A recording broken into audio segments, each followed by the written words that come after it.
Salut, aujourd'hui le focus entraînement c'est sur l'endurance fondamentale. Quel que soit le plan d'entraînement que tu suis, quelle que soit la distance que tu prépares, je suis sûr que tu auras de l'endurance fondamentale, c'est la base de l'entraînement. Nous allons voir ensemble qu'est-ce que c'est, quels sont les bénéfices qu'apporte l'endurance fondamentale, à quelle allure est-ce que ça correspond et comment se faire plaisir sur ce type de séance.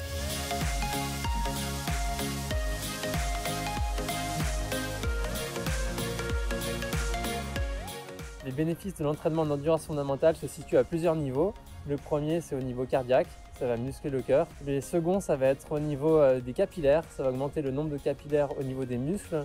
Donc le transport de l'oxygène aux muscles sera facilité. En gros, ce qu'il faut savoir, c'est que l'endurance fondamentale, ça doit correspondre à peu près entre 60 et 70% de l'entraînement. C'est la base de l'entraînement. Ça peut paraître un peu paradoxal. Il faut apprendre à courir lentement pour progresser et courir plus vite. C'est un peu contre-intuitif, mais globalement, les coureurs qui ont bien compris ça, qui prennent le temps de courir lentement, c'est des coureurs qui vont avoir une plus grosse progression sur le long terme et ça va être d'autant plus bénéfique. En plus, c'est quand même plutôt cool parce que c'est des séances qui sont assez faciles, on va prendre le temps, on va se faire plaisir, c'est presque des balades de l'endurance fondamentale. Au niveau de l'intensité, tu dois te sentir super facile, tu n'as pas besoin de regarder ta montre, pas besoin de regarder l'allure ou la fréquence cardiaque, tu peux te baser sur tes propres sensations, tu dois te sentir facile et dès que tu es un peu dans le orange, dans une zone un petit peu intermédiaire, c'est que tu es trop vite, tu dois être capable de parler si tu es avec quelqu'un en courant. Si tu veux quand même te baser sur la fréquence cardiaque, l'idéal c'est d'être au maximum à 150 battements par minute, ça va dépendre forcément de ta fréquence cardiaque maximale, mais dans la plupart des cas, c'est vraiment la zone limite, il faut être en dessous de ces 150.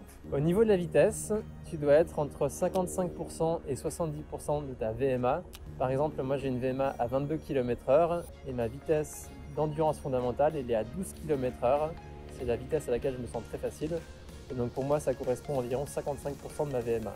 Quel que soit ton niveau, dans la plupart des cas, la vitesse maximale, ça reste 12 km/h, donc 5 minutes au kilomètre. Donc si tu as une VMA un peu plus faible, si par exemple ta VMA est à 15 km/h, c'est possible qu'il faille courir un petit peu plus lentement que 10 km/h.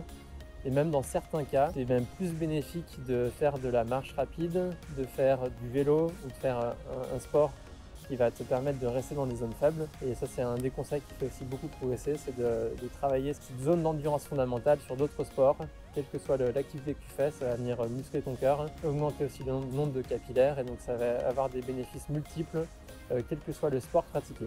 Si tu fais du trail, dans ton plan d'entraînement, tu auras sans doute des randos-courses.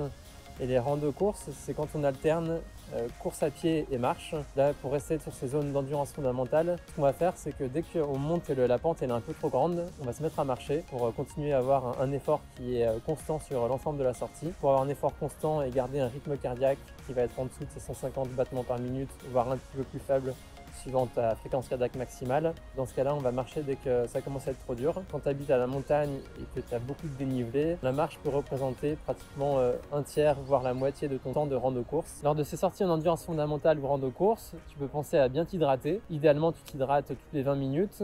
S'il fait chaud, même tous les quarts d'heure. Tu peux partir sur 1 demi-litre par heure, ce sera largement suffisant. Et après, au niveau de l'alimentation, l'idéal c'est de commencer à s'alimenter peut-être au bout d'une heure, une heure et quart, avec une prise toutes les 40 minutes. En résumé, si tu veux courir plus vite, apprends à courir lentement. Même les coureurs kenyans et les grands champions courent à faible intensité et je suis sûr que à toi aussi ça te sera bénéfique. Si tu as aimé la vidéo, mets un pouce vers le haut, abonne-toi à la chaîne. Et puis là, je te dis pas à très vite, mais je te dis à tout doucement. À bientôt.